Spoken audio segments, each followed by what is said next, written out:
Good day, I'm Theodore Henry, and this is your JIS News for Tuesday, June 10, 2025. Government has acquired a tree relocation device, TRD, to help combat tree cover loss due to infrastructure development by safely digging up and moving mature trees to another location rather than destroying them. Prime Minister Dr. Andrew Holness officially commissioned the equipment during a handover and demonstration exercise at Jamaica House on Monday. The first of its kind in the Caribbean, it was procured from Stewart's Industrial and will be operated by the Forestry Department. Prime Minister Holness says while his government places great emphasis on development and particularly infrastructure development, it does so with the understanding that it can't be at the expense of our natural assets. And what we are here today marking in this ceremony is the acquisition of the capacity, there it is, to ensure that as we pursue the built environment, as we pursue the widening of our roads for our economic development and efficiency, we can also act as good stewards of our natural assets, our natural environment. And this will be how we approach all major government developments. It will also be available to the private sector who are doing housing developments who wish to preserve trees with particular root structure. The TRD has a reported success rate of 90 for trees surviving the relocation.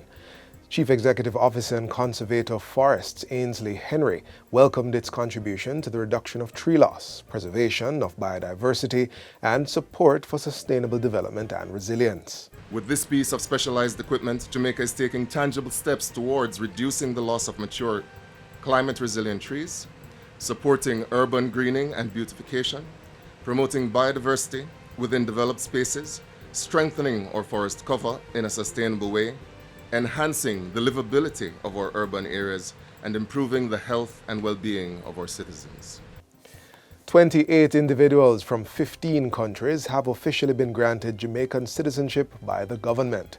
They were presented with their citizenship documents by the Passport, Immigration and Citizenship Agency, PICA, during a swearing-in ceremony held last Friday at the Police Officers Club in St. Andrew.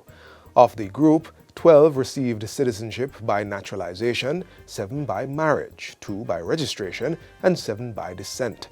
Welcoming the new citizens, Deputy Prime Minister and Minister of National Security Dr. Horace Chang commended their decision and encouraged them to contribute meaningfully to Jamaica's ongoing development. Choosing to become a citizen of a country is more than just a legal status. It certainly demonstrates your willingness to not only adhere to the rule of law and to respect the values and responsibilities and the legacy of our country, but to see our country as a place to live, work, and raise your family and be part of this greater family, Jamaican family. Dr. Chang also highlighted that over the past 3 years, PICA has received nearly 18,000 applications for Jamaican citizenship, reflecting the country's growing global appeal as a place to call home. The newly rehabilitated Holland to Bounty Hall Road in Trelawney has been officially opened following maintenance works. The project was completed at a cost of $144.7 million under the National Works Agency's Maintenance of Secondary Roads program. Work on the 2.2-kilometer stretch involved drain cleaning, culvert installation, curb and channel drains, as well as asphalting. Minister with responsibility for works, Robert Morgan, opened the road last Friday. Some persons from outside may look at it and say it's simple, but it is an artery that is connecting numerous communities, schools, churches. Just beside us, you see new housing developments taking place. You can see trucks with aggregate and various hardware material.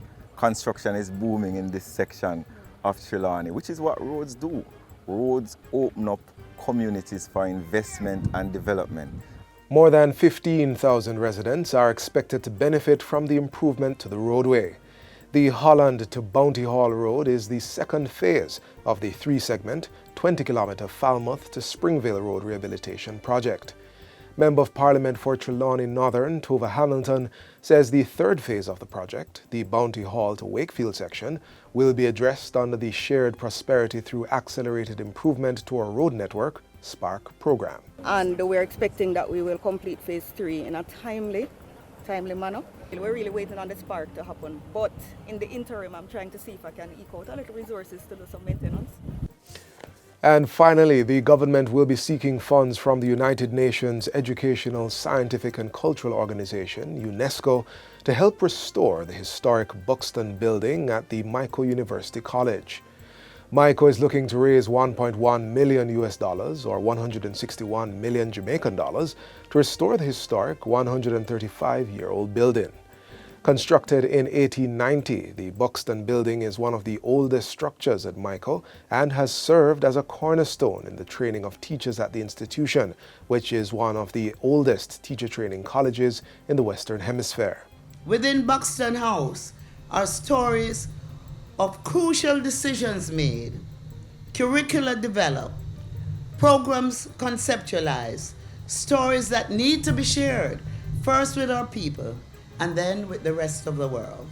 Following the restoration, the Culture Minister says it will be listed among the sites of history for heritage tourism. That is why this restoration project goes beyond the alumni of the Mico University College to every single Jamaican, because from its inception, the Mico College has provided a guiding light for the education of the children of the formerly enslaved.